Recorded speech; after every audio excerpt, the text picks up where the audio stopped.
My name is Betty. I've been working in an office at a small company since I graduated from college. I've always been rather plain-looking, which didn't make me very popular with guys, resulting in few romantic opportunities. Before I knew it, I was in my 30s without a boyfriend, feeling lonely and worried about never getting married. I decided to take a leap of faith and signed up for a dating app. That's how I met and married my husband, Daniel. Daniel is 2 years younger than me, at 28, handsome and tall. He works in sales at a well-known company and is honestly way out of my league. Daniel is a kind-hearted man. He insisted that the bride should be the star of the wedding and let me have our ceremony in my hometown. Since my hometown is in the countryside, most of Daniel's friends couldn't attend, so he invited only a few close ones. Daniel told me, "If Betty's happy, that's good enough for me," and encouraged me to invite a lot of my friends to the celebration. Little did I know who Daniel really was, but I felt blessed being surrounded by many friends at our wedding. That's when the shocking event happened. One day, I came home from work to find Daniel playing video games. I assumed he got off work early and started preparing dinner. As I nearly sliced my finger, he dropped a bombshell. He had quit his job. "You quit without discussing it with me?" I asked, astonished. "There's nothing to discuss. For adults, I can make my own career decisions," he replied. Now, sure, adults can make their own decisions, but aren't you supposed to consult your spouse before making such a significant life change? Shocked by the sudden news, I felt we needed a serious talk. Without taking his eyes off the game, Daniel answered my questions. "Why did you quit your job? Did something bad happen?" I asked. "My boss was incompetent. I think there's a better place for me out there," he said. "A better place like where?" I pressed. "I'll figure that out, man. You're so annoying." "Marrying an older woman is like being with my mom," he retorted. This wasn't the first time Daniel had mentioned my age. Each time I would counter, "Then why did you marry me?" He would casually reply, "Because a complicated woman like Betty needs a stable guy like me," which would always spark an argument. This time, I chose not to retort. The main issue at hand was our future lifestyle. It was clear that with Daniel quitting his job, we couldn't maintain our current way of life. "Daniel, we're also sending money to your parents. Remember, their rent is high, and if you're not working, there's no way my income alone can support both households." This had become a concern shortly after Daniel and I got married. Both of Daniel's parents, still in their 50s, had quit their jobs, claiming, "Our backs and shoulders hurt. We can't keep working this hard if we want to live a long life." That was their choice, and while it may sound cold, I thought they should live their lives as they please. So I didn't say anything. The situation changed a month after they quit their jobs. They came to our apartment asking for financial assistance. "We don't have much in savings. If your parents are struggling, it'll be a problem for you too, Daniel," I said. So we were convinced, and Daniel decided we would help with their rent and living expenses. They lived in a high-security 4-bedroom apartment close to the station, and the rent was through the roof. After they left, cheerful about the financial help, I asked Daniel, "What about our own living expenses?" "Betty can cover our costs. I'm going to give my salary to Mom and Dad," he said. I wasn't happy. The thought of divorce crossed my mind. "You should consider yourself lucky. A woman over 30, marrying a younger handsome guy like me. You're already winning," that's what he always said, making me feel worthless. I couldn't muster the courage to leave him. If Daniel quit his job, sending money to his parents would be difficult. When I asked about this, He was too engrossed in his video game to pay any attention. "Hey, what about the money for David and Catherine?" Chopping carrots vigorously, I questioned him. "Damn Daniel," clicked his tongue. "Obviously Betty will cover that. We're a couple. We're supposed to support each other until I find a suitable job. Then he will hold the fort." He went back to his game. I don't make a lot of money, and I was anxious about what the future held, but there was nothing I could do. Life slowly changed. We started draining our savings to help his parents. Daniel, although jobless, did nothing around the house. When I complained, he would say, "I should have never married an older woman. You're also needy. You don't appreciate having a husband like me."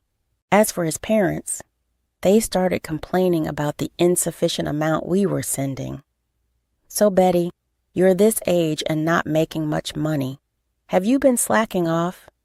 "Well, since Daniel used to be the one supporting you, it's high time you step up," they admonished me. I started doing some freelance illustrator work after my regular job just to bring in more money. Daniel, meanwhile, showed zero interest in looking for a job. He considered suitable for himself. My love for Daniel, who spends his days playing video games at home or asking me for money to go to the casino, was running thin. When should we get a divorce? I wondered.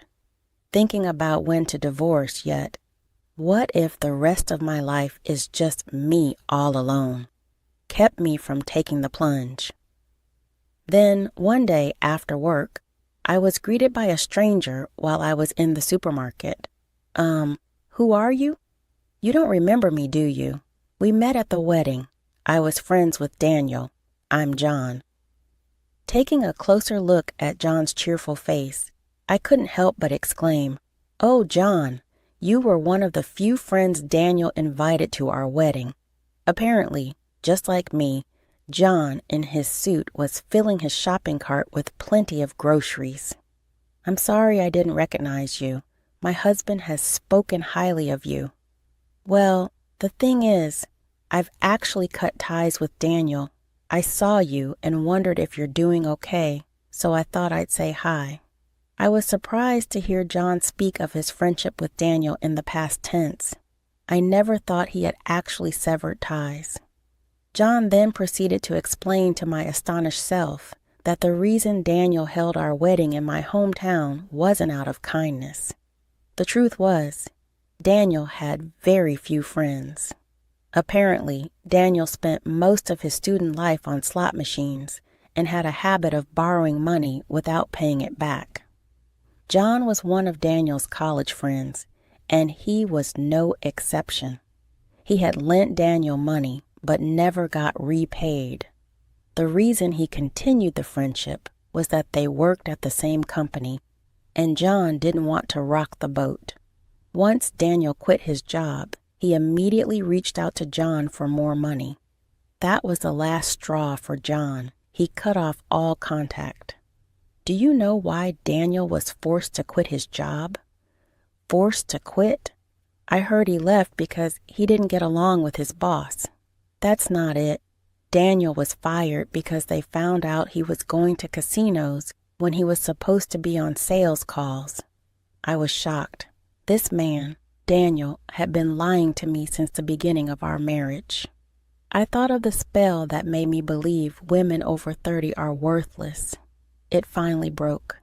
The feeling of, I can't forgive him, washed over me like a wave. I thanked John in a trembling voice for telling me the truth and said goodbye. A few days later, I spoke up to Daniel. "Daniel, I quit my job." Daniel, finally pausing his video game, looked utterly shocked. I put my mobile phone on the table, its screen displaying my banking app. "I have pretty much run out of savings since I have been sending money to David and Catherine. We have been bleeding cash. You have also been taking money from me for casinos and games. We're out of money." Daniel let out a voice of despair saying, "What? What the heck is this?" Given that our savings had dwindled down to almost nothing, His despair was understandable.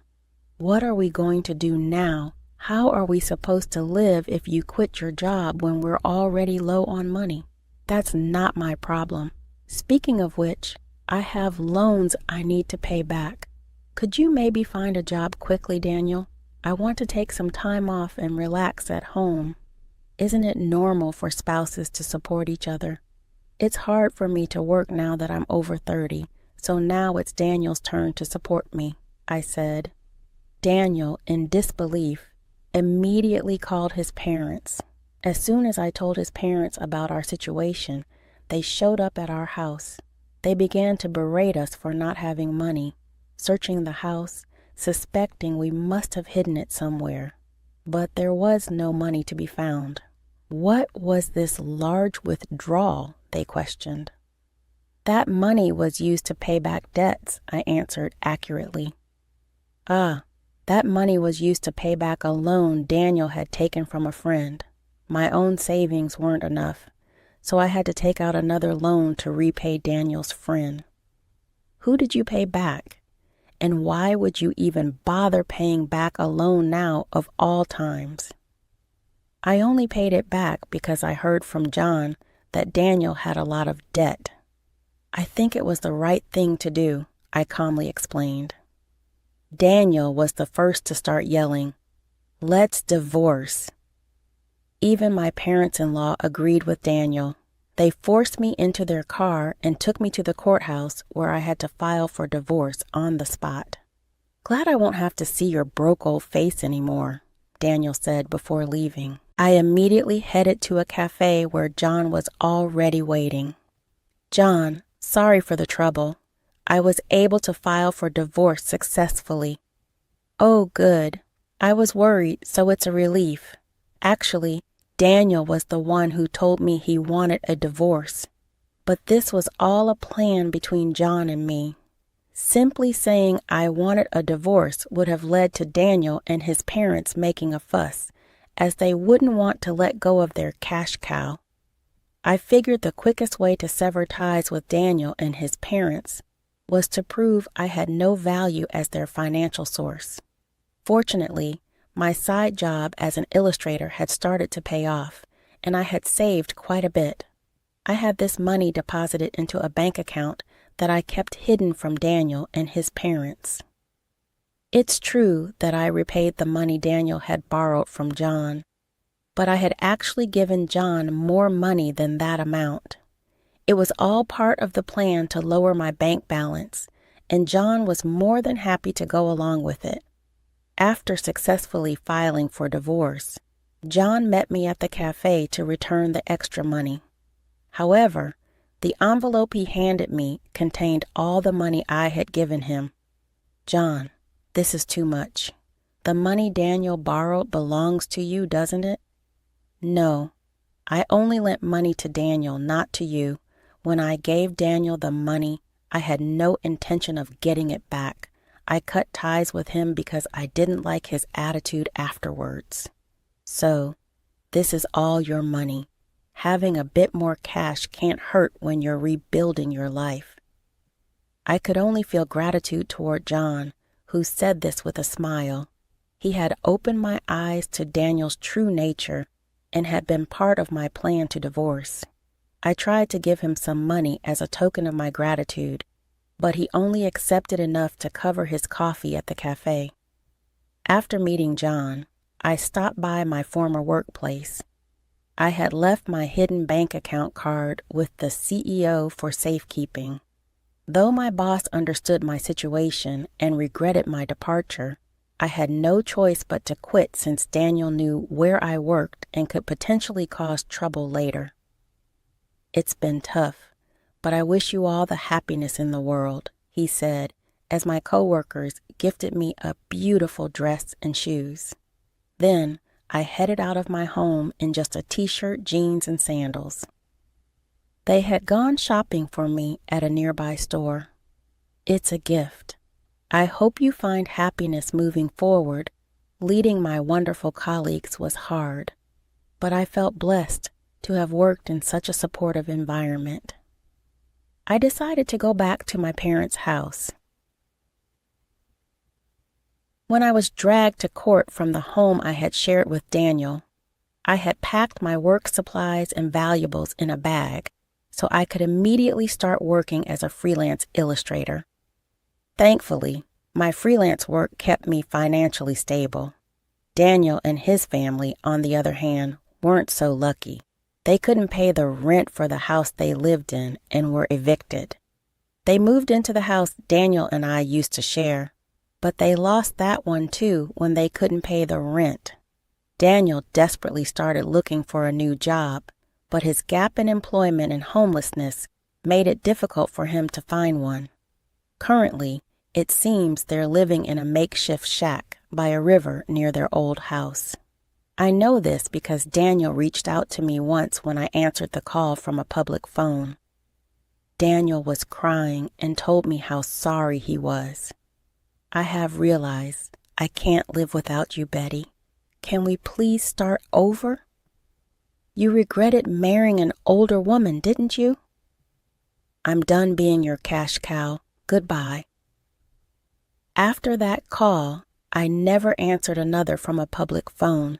The parents' house is quite a distance away from where Daniel is located in the countryside.